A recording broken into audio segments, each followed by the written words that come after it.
वो बटन महिलाओं के लिए 1000 रुपए पर मंथ 18 साल से ऊपर उनको मुआवजा मान सम्मान का बटन है। अब तक कदे मर जा चिड़िए कदे ज्यों जा चिड़िए। हरियाणा और पंजाब छोटे बड़े भाई हैं। एक विधायक एक पेंशन, अभी आटा दाल स्कीम घर पे, बुढ़ापा पेंशन घर पे। अब उनकी गलती की हम खमियाजा क्यों भुगते? मैं कोई भी इस महीने नहीं बढ़ाऊंगा। आज रात को कहता यार मेरा भी हिस्सा डाल लेना, मेरे भांजे का हिस्सा डाल लेना। मैंने कहा जी हमारा चुनाव चिन्ह क्या है? हम आज तक सिर्फ अपना मकान और दुकान साफ करते थे, अब अरविंद केजरीवाल जी की अगुवाई में उस झाड़ू से पूरा हिंदुस्तान साफ किया जाएगा। भ्रष्टाचार की दुकानें बंद होगी। का साथ देना है बुजुर्गों का। अगर पढ़ाई, शिक्षा, सेहत, बिजली, जिसको डॉक्टर भी जवाब दे देते हैं कि घर बैठाकर सेवा कर लो, अब कुछ नहीं है। बस लोगों का क्या है, वो तो वोट डालेंगे नहीं। आप इनको बता दो। आदमपुर वालों एक बात, क्योंकि हरियाणा और पंजाब छोटे बड़े भाई हैं, हमारा कल्चर, हमारा सभ्याचार साझा है। आ रहा था मैं जब बाजार से, दातियां तैयार थी, रस्से तैयार थे, अभी फसल आने वाली है। दोस्तों इनको बता दो, ये बड़े बड़े जो बीजेपी कांग्रेस वाले दही जमाने के लिए, चाहे दही जितना मर्जी जमाना हो, दही एक रिड़कना भर के जमाना हो, पर दही जमाने के लिए झाग का सिर्फ 1 चम्मच चाहिए होता है। आदमपुर वालों आप 1 चम्मच झाग का दे दो, आम आदमी पार्टी को जिताकर यहां से पूरे हरियाणा में ईमानदारी का दही जमाने की जिम्मेदारी हम लेते हैं। पंजाब में भी ऐसा हुआ था, पहले लोकसभा जीते 4, 19 में लोकसभा जीते संगरूर। आज आम आदमी पार्टी की सरकार है। क्यों सरकार है? हमारे पास पैसे तो है नहीं, हम उनका पैसों में मुकाबला नहीं कर सकते, हम गुंडागर्दी करते नहीं। सरकार सिर्फ सच्चाई और ईमानदारी के नाम पर है। और 5.5 महीने अभी सरकार को हुए हैं पंजाब में। पूछ लेना, आपकी रिश्तेदारियां होंगी, दोस्त मित्र होंगे। एक विधायक एक पेंशन। पहले क्या होता था, जितनी बार एमएलए बनता था उतनी पेंशन बढ़ती जाती थी। एक विधायक एक पेंशन, करप्शन खत्म, 100 मोहल्ला क्लिनिक तैयार, और लोग उसमें आ रहे हैं हजारों की गिनती में। दवाइयां बिल्कुल फ्री, 100 के लगभग ब्लड के टेस्ट फ्री। बिजली 1 जुलाई से मुफ्त। अभी जो बिल आ रहे हैं 0 बिल आ रहे हैं। हमने गारंटियां दी थी, अगर कोई देश का जवान, पंजाब का जवान सरहद पर ड्यूटी का फर्ज निभाते हुए शहीद होता है, 1 करोड़ रुपया। अभी आटा दाल स्कीम घर पे, बुढ़ापा पेंशन घर पे। बुजुर्गों को बैंक में जाने की जरूरत नहीं है, आपके डोर की खटखटाया जाएगा और आपको पेंशन मिल जाएगी। ये पहले क्यों नहीं हो सकता था? हो सकता था। एक टोल प्लाजा वाले आए 4 दिन पहले मेरे पास, संगरूर से लुधियाना तक की दूरी 2 टोल प्लाजा है भाई, 90 रुपये लेते थे। वो आए और उन्होंने कहा जी हमारे 20 महीने बढ़ा दो, 20 महीने हम और टोल चला सकें। हमारी आज रात को 12 बजे टोल की मियाद खत्म हो रही है। मैंने कहा क्यों बढ़ा दें भाई? कहते जी कोरोना आ गया था। मैंने कहा सिर्फ लोगों पर ही कोरोना आया था? आपके लिए भी तो कोरोना नेशनल डिजास्टर है, एक कुदरती आफत है। तो बहुत से लोगों का बिजनेस डाउन हुआ कोरोना में, तो वो भी तो बैठे हैं, आप भी झेलो। कहते जी किसान आंदोलन की वजह से हमारा नुकसान हुआ। मैंने कहा जी सेंटर ने कानून बनाए थे, 1 साल बाद सेंटर ने कहा जी गलत कानून है, माफी मांगते हैं। अब उनकी गलती की हम खमियाजा क्यों भुगते? मैं कोई भी इस महीने नहीं बढ़ाऊंगा। आज रात को 12 बजे दोनों के दोनों टोल प्लाजे बंद करो। मैंने बंद करवा के रखे हैं वो टोल प्लाजे। कोई और होता, कोई कांग्रेसी या बीजेपी की सरकार होती, वो 20 महीने की जगह उनको 30 महीने कहता और कहता यार मेरा भी हिस्सा डाल लेना, मेरे भांजे का हिस्सा डाल लेना, मेरे भतीजे से बात कर लेना। ये बात चलती थी। ये भांजे भतीजे इनके घरों से क्या क्या मिल रहा है। तो दोस्तों,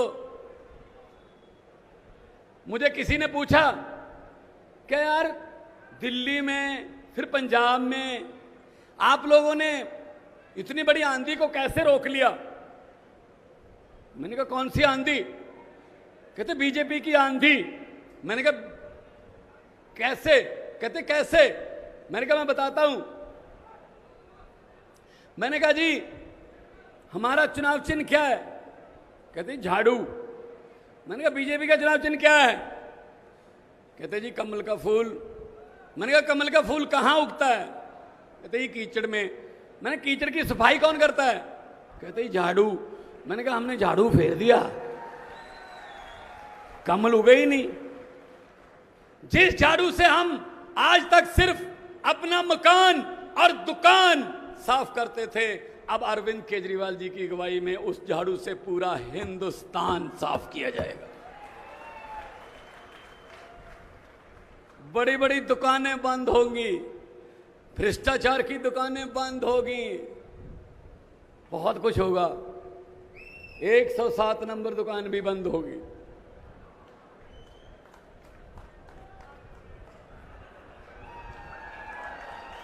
सही है ना?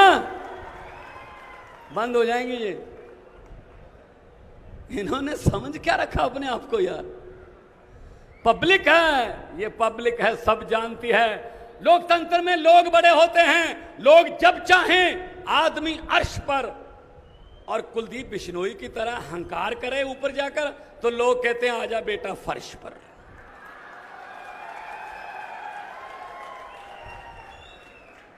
तो इनके पास कुछ नहीं है। ये सिर्फ अपना बचाव करने के लिए इधर उधर जाते हैं, लोगों के वोट को इस्तेमाल करते हैं।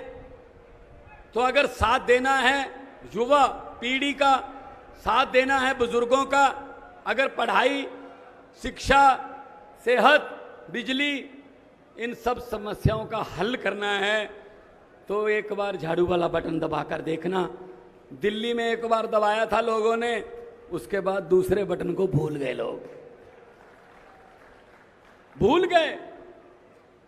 ये कांग्रेस, चलो छोड़ो कांग्रेस की क्या बात करनी है। कांग्रेस की हालत तो उस 90 साल बुजुर्ग की तरह हो गई जिसको डॉक्टर भी जवाब दे देते हैं कि घर बैठाकर सेवा कर लो, अब कुछ नहीं है, बस सेवा चल रही है, अब तो कुछ नहीं है उनके पास।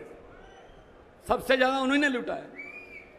और बाकी दूसरी है जुमला पार्टी। आजकल जुमलों की फैक्ट्री चल रही है, 24 घंटे जुमलों की फैक्ट्री में जुमले बन रहे हैं आपके लिए कि किस लोग आपस में लड़ेंगे, ये बना रहे हैं वो नारे। उनसे बच के रहना, उनसे बच के रहना। मैं सिर्फ यही कहूंगा, जो देश को इधर उधर नफरत की राजनीति में बांटते हैं, जो देश के टुकड़े और देश को धर्म के नाम पे बांटते हैं, मैं उनके लिए एक लाइन बोलूंगा कि लंबे सफर को मीलों में मत बांटिए, कौम को कबीलों में मत बांटिए। एक बहता दरिया है मेरा भारत देश, इसको नदियों और झीलों में मत बांटिए। 2 नारे लगाएंगे हाथ ऊपर करके, पता चल जाना चाहिए, क्योंकि उनके भी आदमी खड़े हैं यहां, उनको पता चल जाना चाहिए कि गलती हो गई है आपसे, बस इस्तीफा देके उनको पता चल जाना चाहिए कि इस बार नहीं, ऐसा लोगों को हम ग्रांटेड नहीं ले सकते। आपके नारों की आवाज बता देगी। एक बार क्या हुआ, मैं उससे पहले जब 2015 के चुनाव थे तो रामलीला ग्राउंड में नरेंद्र मोदी जी की रैली हुई, तो लाइव चल रही थी। मैं सीएम साहब के पास बैठा था दिल्ली में, तो रश हुआ, उसके बाद नारे लगाने लगे। वो नारे लगाते हुए देखकर मैंने सीएम साहब को कहा, मैंने कहा जी शपथ लेने की तैयारी करो, हमारी सरकार बनेगी। इन्होंने कहा जी आपको कैसे पता चला? मैंने कहा जी नारे देखकर। कहते नारे तो ठीक लग रहे हैं। मैंने कहा नहीं सर, नारा लगाने के अंदाज से पब्लिक बता देती है। वो कहते थे, स्टेज से आवाज आती थी हर हर मोदी। तो लोगों में से आवाज आती थी घर घर मोदी, मतलब हाथ ऊपर जाता था, गर्दन नीचे जाती थी। मैंने कहा जी दिहाड़ी पर आए हैं, ये वोट नहीं डालेंगे।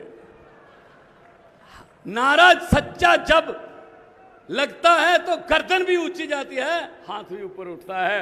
2 नारे लगा के बता दो, इनकलाब, थोड़ा और, इनकलाब, इनकलाब, वंदे भारत माता की, बोले सोनिहाल। बहुत बहुत धन्यवाद, बहुत बहुत धन्यवाद। बहुत बहुत धन्यवाद आदरणीय